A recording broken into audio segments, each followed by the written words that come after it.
Do you need a cash offer to win in a bidding war? Let's review today and find out.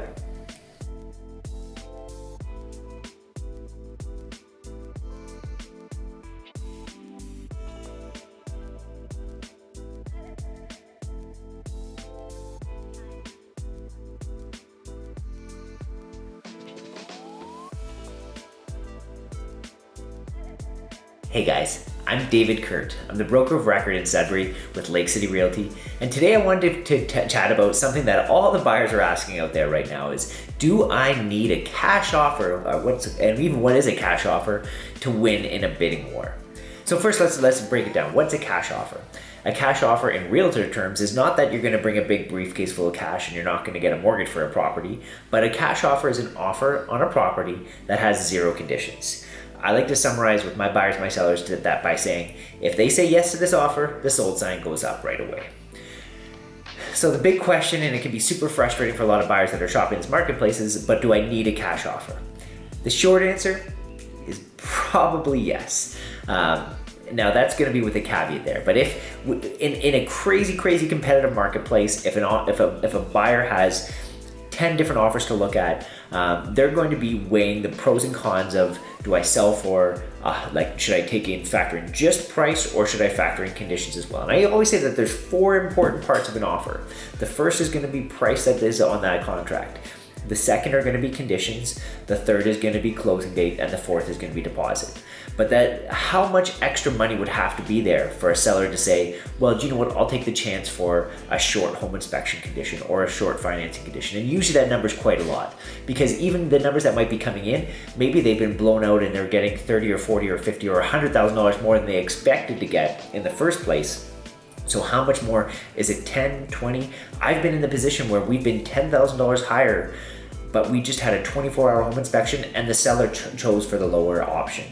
But I've also been in the position where we've been able to get an offer accepted for maybe $15,000 above the next highest offer with a short financing condition. So it is going to be up to the seller on terms of what's important to them. But what you can do when you're trying to make your offer is focus on a few different things. So try to not just reduce the number of conditions. So don't write it with a home inspection, of financing and insurance or whatever, all these details. Try to reduce the number of conditions in that offer if you need to have conditions. So if it's just a home inspection, just have a home inspection condition in there. If it's a financing condition, just have that financing condition in there. Whatever that minimum number of conditions you can have. And in addition to the number of conditions is the timeline for those conditions. I want you to reduce and shorten up that time period as much as you can.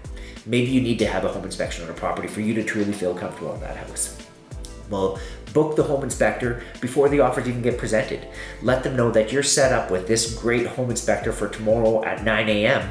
And then that might give them a little bit more confidence that you could tell them by 1 p.m. tomorrow that the deal would be going ahead if everything comes together with that home inspection. So if you are writing an offer with conditions, focus on reducing the number of conditions. So don't just throw conditions in there for the sake of having conditions. Focus on that one condition that you truly need and reduce the timeline for that condition. In addition to that, some of the ways that you can try to strengthen your offer as a buyer out there are going to be, like we mentioned a few things. So the closing date, we said purchase price is number 1, conditions are number 2. Next is going to be closing date. Reach out to that seller, find out what the closing date they're looking for, and try to match that closing date. I know maybe you as a purchaser are in a flexible position where you're living in an apartment and you can kind of match whatever they're looking for. That's fantastic. But we just dealt with a situation where somebody was coming in from out of town and they had a very specific closing date they were looking for. That didn't line up with my client's closing date, and ultimately closing date does add some value. Buyers and sellers hate the idea of moving 2 different times or keeping things in storage or trying to stay in a parent's basement or whatever the situation it may be. The fourth is the deposit. We see so many deposits that come in with a minimal deposit, and minimal deposits in Sudbury are $500 or $1,000. If you have the ability, increase your deposit as much as you can, just to show that you are in a strong financial position and that you're able to come up with 10, 15, 5,000, whatever that looks like within 24 hours of that buyer saying yes to that purchase. I find that agents are pushing for bigger deposits nowadays as well. Not that you're going to be entitled to that. Deposits still have to be released through a court if they're going to be released. But at the end of the day, it is nice, and it's just showing of good strength that you are in a position to cut a check for $10 or $20 or $100,000. there's my tips on how to be successful and maybe not just focus on a cash offer to win a bidding war.